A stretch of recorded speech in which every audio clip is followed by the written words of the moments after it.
दोस्तों, आज मैं बात करने जा रहा हूँ भारतीय शेयर मार्केट के किंग और वॉरेन बफेट ऑफ इंडिया के नाम से प्रसिद्ध राकेश झुनझुनवाला की, जिन्होंने सिर्फ 5,000 रुपये से शुरुआत की थी और आज के समय में वे करीब 16,000 करोड़ के मालिक बन चुके हैं। आज हाल कुछ यूं है कि राकेश अपने अकेले के दम पर मार्केट में उथल पुथल करवा सकते हैं, क्योंकि बहुत सारे इन्वेस्टर्स उन्हीं के नक्शे कदम पर बाजार में अपना दांव लगाते हैं। उन्होंने अपनी सटीक स्ट्रैटेजी से खुद को इस मुकाम पर ला खड़ा किया है कि उन्हें भारत के सबसे धनी व्यक्तियों में शामिल किया जाता है। वे मौजूदा समय में भारत के 53वें सबसे धनी व्यक्ति हैं।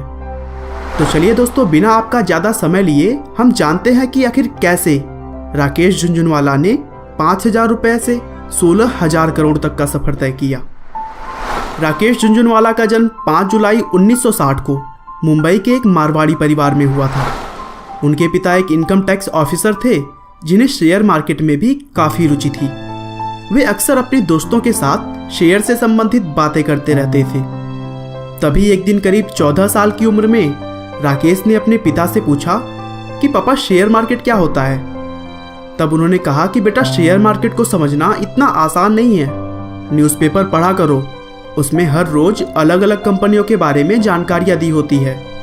शेयर मार्केट में पैसा इन्वेस्ट करने से पहले हमें कंपनी के उतार चढ़ाव को जानना चाहिए।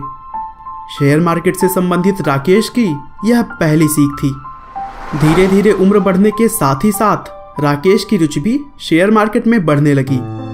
अपने पिता के कहने के अनुसार वह अलग अलग कंपनियों के न्यूज से अपडेट रहने लगे और जब उन्हें ठीक ठाक नॉलेज हो गया तब उन्होंने अपने पिता से शेयर मार्केट में आने की इच्छा जताई, लेकिन उनके पिता ने उन्हें तुरंत मना कर दिया। उन्होंने कहा कि पहले अपनी प्रोफेशनल पढ़ाई पूरी कर लो, उसके बाद तुम्हारा जैसा मन होगा वैसा करना। आगे चलकर उन्होंने Sydenham college of commerce and economics से अपनी ग्रेजुएशन की पढ़ाई पूरी की और फिर 1985 में वे एक चार्टर्ड अकाउंटेंट बन गए। दोस्तों, अब राकेश ने अपनी प्रोफेशनल पढ़ाई पूरी कर ली थी। अब समय था मार्केट में उतरने का, लेकिन उस समय तक उनके पास इन्वेस्ट करने के लिए कुछ खास पैसे नहीं थे। उन्होंने अपना पहला इन्वेस्टमेंट 5,000 रुपये का किया। उस समय BSE सेंसेक्स 150 अंकों पर था, लेकिन उन्होंने अपना पहला बड़ा मुनाफा 1986 में कमाया। वो भी कैसे, आइए मैं आपको बताता हूँ।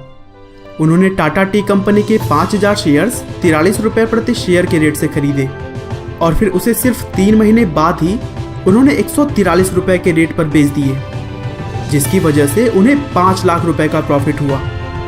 आगे भी अपनी शार्प माइंड को यूज़ करते हुए उन्होंने 1986 से 1989 के बीच करीब 25 लाख रुपए कमा लिए और फिर अगले कुछ ही सालों में उनकी संपत्ति करोड़ों में हो गई। लेकिन उनके लाइफ का सबसे बड़ा टर्निंग पॉइंट 2002-03 में आया, जब उन्होंने टाइटन कंपनी के 6 करोड़ शेयर्स को 3 रुपये प्रति शेयर के हिसाब से खरीदा और बाद में उस शेयर का रेट अविश्वसनीय रूप से बढ़कर 390 रुपये हो गया, जिस कारण राकेश झुनझुनवाला को करीब 2100 करोड़ का फायदा हुआ। अब दोस्तों, ऐसा नहीं है कि वे हमेशा फायदे में ही रहे हैं, उन्हें बहुत बड़े बड़े नुकसान भी झेलने पड़ चुके हैं। दिसंबर 2011 में उन्होंने जिन बड़ी कंपनियों में इन्वेस्ट किया था उनमें से ज़्यादातर कंपनियों के शेयर काफ़ी तेज़ी से गिरी, जिसकी वजह से उनके द्वारा इन्वेस्ट किए गए शेयर्स के रेट में भी 30% तक की गिरावट आई। लेकिन उन्होंने अपना दिमाग चलाते हुए फरवरी 2012 में ही उस लॉस को रिकवर कर लिया और अभी हाल ही में नोटबंदी की वजह से भी उन्हें अच्छा खासा लॉस हुआ था।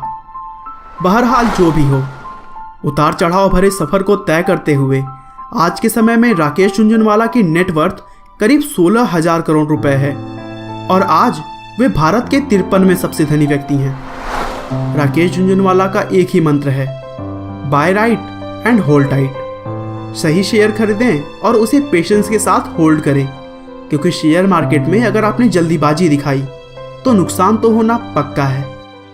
राकेश इन्वेस्टर होने के अलावा एपटेक लिमिटेड और हंगामा डिजिटल मीडिया के चेयरमैन भी हैं और उन्होंने की एंड का इंग्लिश विंग्लिश और समिताभ मूवी को प्रोड्यूस भी किया है। दोस्तों, राकेश झुनझुनवाला जी ने अपनी मेहनत और काबिलियत के दम पर वो मुकाम हासिल कर लिया है कि आज उन्हें किसी परिचय की ज़रूरत नहीं है। उनकी लाइफ हम सभी के लिए एक प्रेरणा है, और खासकर उनके लिए जिन्हें लगता है कि पैसे के अभाव में वह सफल नहीं हो सकते।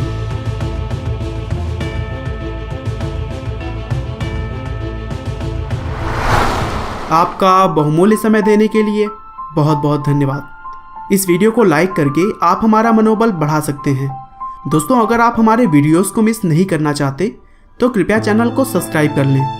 आपको यह कहानी कैसी लगी हमें कमेंट करके ज़रूर बताएं। धन्यवाद।